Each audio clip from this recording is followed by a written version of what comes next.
Every major motorcycle brand on the planet told you the same story. Electric motorcycles were coming, and they were going to change everything. Harley-Davidson poured hundreds of millions into it.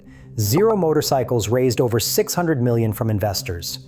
Italian supercar engineers at Energica poured a decade of their lives into building the perfect electric sport bike. Tech startups in Vancouver, Stockholm, and London raised hundreds of millions more from backers who were convinced this was the next Tesla moment for two wheels. And for a while, if you watched the press conferences and read the headlines, you might have believed it was actually happening. But here is what none of these companies will tell you publicly. The premium electric motorcycle market in North America and Europe is not struggling. It is not in a transitional period. It is collapsing. And the numbers are so bad that the companies involved frame everything around market share percentages and future potential because raw sales figures tell a much harsher story. This is the story of how an entire industry bet on premium electric motorcycles before there was evidence that premium motorcycle buyers actually wanted them. Let's start with the number that tells you everything you need to know. LiveWire is Harley-Davidson's electric motorcycle brand. They spun it off into its own publicly traded company on the New York Stock Exchange in 2022. They brought in investors, built a leadership team, launched new models, and positioned themselves as the future of American motorcycling. Harley literally bet its reputation on this brand. In 2025, LiveWire sold 653 motorcycles worldwide for the entire year. Let that land for a second. 653. That is not a monthly number. It is not a quarterly number. That is every LiveWire motorcycle purchased by every customer in every country on Earth across all 12 months of 2025. And the really wild part is this: it was actually an improvement. In 2024, they sold 612. So the year-over-year growth that LiveWire celebrated in their annual report was a grand total of 41 additional motorcycles. LiveWire will tell you, and they do tell you in their Securities and Exchange Commission filings, that they hold roughly 70% of all retail sales of street-legal electric motorcycles with 50 or more horsepower in the United States. That is technically true. But when you do the math, it means the entire American premium 50-plus horsepower electric street bike segment, every Zero, every LiveWire, every Energica that found a buyer, added up to fewer than 1,000 bikes in 2025. For context, Harley-Davidson alone shipped roughly 130,000 gas-powered motorcycles that same year. A single mid-size Honda dealership probably moves more inventory in 12 months than the entire premium electric motorcycle segment combined. But the sales numbers, as ugly as they are, do not even tell you the worst part. The financial losses behind those sales are absolutely staggering. In the first quarter of 2025, LiveWire sold exactly 33 motorcycles worldwide while posting a $20 million consolidated operating loss as a company. 33 bikes, $20 million gone. That includes research and development, corporate overhead, platform development, all of it. But the mismatch between what they are spending and what they are selling is extraordinary. This is a company that went public at a valuation of $1.77 billion just 3 years earlier. For the full year, LiveWire posted $75 million in operating losses against just $6.1 million in actual motorcycle revenue. And here is the detail that really shows how sideways things went. Most of the company's total revenue of $25.7 million did not come from electric motorcycles at all. It came from Stacy YC, their children's electric balance bike business. The kids' bikes outsold the real motorcycles by a factor of more than 30 to 1. By the fourth quarter of 2025, LiveWire was running fire sale promotions, slashing $4,000 off the S2 Alpinista to get its price down to $11,999. 61% of the year's sales happened in that final quarter, juiced by aggressive incentives. The company's own filings admitted the revenue decline was driven by the impact of new incentives introduced in the third quarter of 2025. That is corporate speak for we could not give these things away until we started practically giving them away. If LiveWire's collapse were an isolated case, you could chalk it up to bad management or bad timing. But it isn't isolated, not even close. Zero Motorcycles has been building electric bikes longer than anyone. Founded in a garage in Santa Cruz, California, they have been at this since 2006. They have raised over $620 million from investors, including major backing from private equity firm Invus. They were supposed to be the proof of concept for this entire category. Instead, Zero hit a peak of 3,979 global sales in 2022, and then watched that number fall off a cliff. By 2024, they were down to 2,114 units.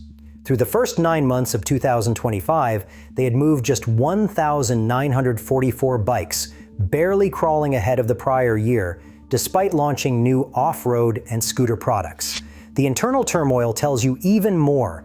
In early 2024, Zero laid off roughly 10% of its entire workforce and shut down its California assembly line, moving most manufacturing to the Philippines and the Netherlands. Then they replaced longtime CEO Sam Paschal with a former Kia executive named Pierre-Martin Boss in what was announced on a Friday morning with no transition period. If you have ever followed corporate leadership changes, you know that a same-day Friday CEO swap is almost never a planned succession. That is a firing. Employee reviews on Glassdoor paint a brutal picture. Workers described annual January layoffs as routine, leadership as unclear on how to scale, and the company as hemorrhaging money building a low-quality product. One reviewer mentioned annual lawsuits filed against the company for false advertising, repeated quality issues, and safety concerns. And Zero is one of the survivors. If you want to see what happened to the companies that did not make it, the list reads like a war memorial. Energica was the Italian electric motorcycle maker that built the official race bike for the FIM Moto-E World Cup. For motorcycle enthusiasts, that was a serious stamp of credibility. They had been in business for a decade, backed by American investment group Ideanomics, and they were supposed to prove that European engineering could solve the electric motorcycle puzzle. On October 14, 2024, Energica filed for bankruptcy judicial liquidation. The company had already slashed its workforce from 150 employees down to about 45, with the remaining workers on solidarity contracts paid by the Italian government's social security system. Their official explanation cited the crisis in the electric market and the decline in sector investments. A decade of engineering, tens of millions in investment, and they could not sell enough bikes to keep the lights on. Cake was a Swedish electric motorcycle startup that everyone in the design world loved. Sleek Scandinavian aesthetics, glowing media coverage, and roughly $74 million raised from venture capital. At their peak, they were valued near $1 billion. On February 1st, 2024, they filed for bankruptcy after a lead investor pulled out during a funding round. The chief executive officer admitted they needed annual sales of 7,500 to 10,000 units just to break even. In their entire history, they had sold around 6,000 bikes total. And then there is Damon Motorcycles, which might be the most painful story in this entire space. Damon was the flashy Canadian startup that promised a 200 horsepower and 200-mile range hypersport motorcycle. They went public on NASDAQ in late 2024, claimed over $100 million in pre-orders from more than 3,000 customers, and looked like they were about to deliver on the dream. Instead, their stock price collapsed to less than a penny. The chief technology officer publicly walked out in early 2025. Their co-founder, chief financial officer, and board members resigned one after another. Headcount reportedly dropped from a peak of about 200 employees to 13. Sometime around April of 2026, the Damon Motorcycles website itself went offline, replaced by a generic site not found error page. Years after its splashy launch, no confirmed series production hypersport motorcycles had reached ordinary customers. Arc Vehicle in the UK built a gorgeous $128,000 electric motorcycle called the Vector. They delivered exactly 11 of them before entering voluntary liquidation. One of those 11 went to Ryan Reynolds. Fuell, the electric brand founded by motorcycle legend Eric Buell, shut down in late 2024 with customers left holding worthless deposits. Sondors reportedly had thousands of finished motorcycles abandoned in a Chinese factory when the company evaporated in late 2023. So why is this happening? Why did electric cars become a genuine mass market product while electric motorcycles can barely sell 1,000 units a year in the richest country on earth? The answer is something the industry has spent years dancing around, and it comes down to a fundamental misunderstanding of who buys motorcycles and why. Electric cars succeeded because, for most people, a car is a tool. You need it to get to work, to drop off the kids, to run errands. If someone offers you a tool that is quieter, smoother, cheaper to fuel, and accelerates faster, you'll take it. The average car buyer is not emotionally attached to their engine note. They just want to get from A to B without stopping at a gas station.